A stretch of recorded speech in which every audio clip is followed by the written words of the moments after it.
Hey guys, welcome back to the channel. Today I thought I would talk about every film I watched this month in January, and this may be the start of a series. I don't know if you guys like this video, then maybe this might become a thing. So let's get into the video. So the first movie I watched was Horrible Bosses 2. To put into perspective, I watched the first Horrible Bosses last month in December, and I actually really enjoyed that film. I thought it was a fun, clever comedy, and I was excited to watch this. But unfortunately, this film did disappoint. It's not nearly as funny or clever as the first one is. Now, I know this is kind of a nitpick because, like, of course, they're not going to change the title for a sequel, but like, the title of Horrible Bosses doesn't even really make sense for this film because, like, it kind of has nothing to really do with the plot. Yeah, like again, I know they're not gonna like change the title for the sequel, but still. Overall, like I wouldn't say this is like an awful film by any means. Like just not a very good film. Like it certainly drags at parts. It's not that funny. Overall, I'd give Horrible Bosses 2 a 4 out of 10. The next film I watched was Neighbours with Seth Rogen, and I actually really enjoyed this film. I thought it was very funny. Seth Rogen was very good. Zac Efron was very good. I thought this was like a very enjoyable film. I know, like with a lot of these like raunchy kind of comedies, especially nowadays, they don't put like that much effort in them. It's just like a lot like cursing and crude jokes. But this one, a lot of the jokes are actually clever, and you can tell thought are actually put into them instead of just having it just be a bunch of like crude cursing. This is definitely a fun film. If you ever just want to watch, like, sit back and just watch a comedy, this is definitely a good one to watch. Overall, I'm going to give Neighbours a 7 out of 10. Next film I watched was Neighbours 2, and this was also a fun watch. Even though this film basically is kind of just like beat for beat the same as the first film, but just with girls, it's still a fun watch. It's still a funny film, but just not quite as funny as the first. But probably is entertaining as the first, so that does kind of make up for it. I would say overall this film probably is on par with the first, so I'm going to give it a 7 out of 10. And the next film I watched was Election, and I thought this was brilliant. I think this is a film that deserves to be up there in popularity with the likes of Mean Girls and Clueless. A really witty, sharp screenplay with some really good performances by Matthew Broderick and Reese Witherspoon. It already helps boost the already amazing script. This is a movie that really deserves a lot more attention. Like, do go watch this film. It actually is very good. Overall, I'm going to give Election a 9 out of 10. Next film I watched was Descendants, another Alexander Payne film, and I also quite enjoyed this. I think this film is one of George Clooney's best performances. All the supporting cast are also very good. The actress who plays the daughter is also very good. This movie also has really like realistic dialogue, like people talk the way people actually talk in real life in it. And I know this is like a minor thing, but like in movies, there's like movies where like kids like talk like adults. Like the kids in this movie actually talk like kids instead of talking like fully fledged adults. Even though it's still a good film, I do think it probably could have taken like 10 or 15 minutes off of it. It does kind of drag at parts. But outside of like a minor pacing issue, there really isn't anything too bad about this film. I'm going to give The Descendants a 8 out of 10. So the next film I watched was Bad Teacher, and if you remember earlier when I was talking about Neighbours, I mentioned how a lot of comedies is kind of use like raunchiness and language as a way of being funny instead of actually just being funny by the dialogue. They just use language and crudeness as kind of like a mask to make you think it's funny. This is basically Bad Teacher. It's not really that funny, it's just a lot of swearing and crude jokes, none of which really land. Most of the performances are fine, but Justin Timberlake just feels very awkward and uncomfortable and like he doesn't want to be there.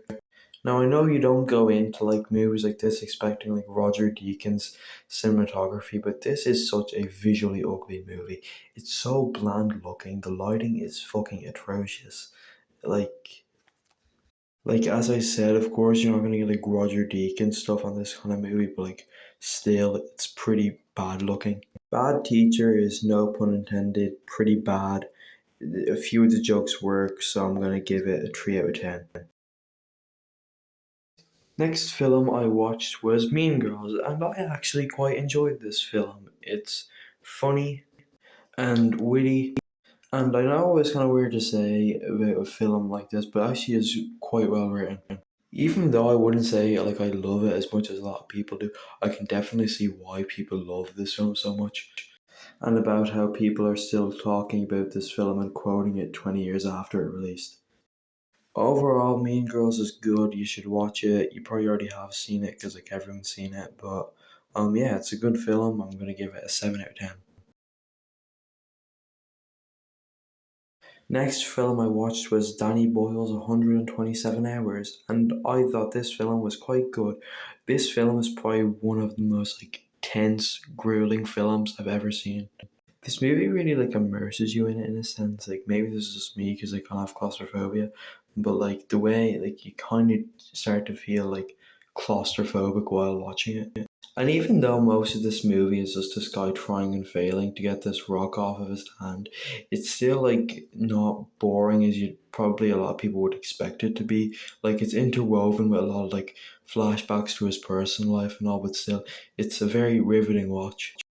Even though I probably won't ever revisit this film again, I still think you should watch 127 Hours, and I'm gonna give it a 7 out of 10. Next film I watched was Dodgeball, and I saw this film like 8 years ago, and I liked it then, but like now I could hardly remember anything about it, and I really enjoyed this film now. Probably because like back when I watched it the first time when I was little, like 95% of the jokes flew over my head, and now that I actually like understood most of the jokes, I probably gained more of an appreciation for it. But like still, I really enjoy this film. Ben Stiller, I honestly think gives like one of his best performances in this film. He's like, effortlessly funny in it, and like you really got to like care for this team. Like you want to see them win. I'm truly glad that I did revisit this film because I forgot how good it was, and I'm gonna give Dodgeball an 8 out of 10. Next film I watched was The Holdovers. I already have a review for this on my channel, so if you want to hear my thoughts, just go look at that. But just to reiterate, yeah, I thought this film was very good. Paul Giamatti, very good. All the cast, very good. Nicely shot, nicely directed, nicely written. Give it a 10 out of 10. Next film I watched was American Fiction. I did a review for this, so if you want to hear my in-depth thoughts, just go look at that. I thought it was good, but I had a few issues with it. I'm going to give it a 7 out of 10. Next film I watched was Disney Pixar's Elemental. At first, when this came out, I didn't really have much interest in watching it, but I tried to see every Oscar nominated film, and this was nominated for Best Animated Feature. So I gave it a watch, and it pains me to say it, but I was not too big on this film. To say a few positives, this film does have beautiful animation. Although it kind of lost me at the halfway point, this film does start off very strong. The big problem with this film is that I didn't really care that much for the central relationship between Ember and Wade. This movie is basically a Pixar rom-com, and the thing with rom-coms is that usually you feel a gradual progression of the two characters' relationship. In this film, it feels like every scene is like a big step in their relationship. There's no like gradual sense of them growing to like each other. It's just like they meet, they like each other, they argue, they get together, movie over. And this happens in basically every Pixar movie where like the main characters argue, and it happens in this film. Spoiler alert! But like, and it feels so like forced. Like it didn't really need to happen. They just feel like they wanted to add like I don't know like some sort of like tension in a sense. This might be more of like a personal thing, but also I just found the character of Wade extremely annoying. Overall, even though it's a nice film to look at, and it does have a few nice moments, I was not too big on Elemental. I'd say it's probably weaker Pixar. I'm going to give it a 5 out of 10. Next film I watched was a very different kind of romance film, Andrew Hayes' All of Us Strangers, and I thought this film was phenomenal. All of the performances are absolutely stellar. Andrew Scott's incredible, Paul Mescal's incredible, Claire Foy's incredible, and Jamie Bell is also incredible.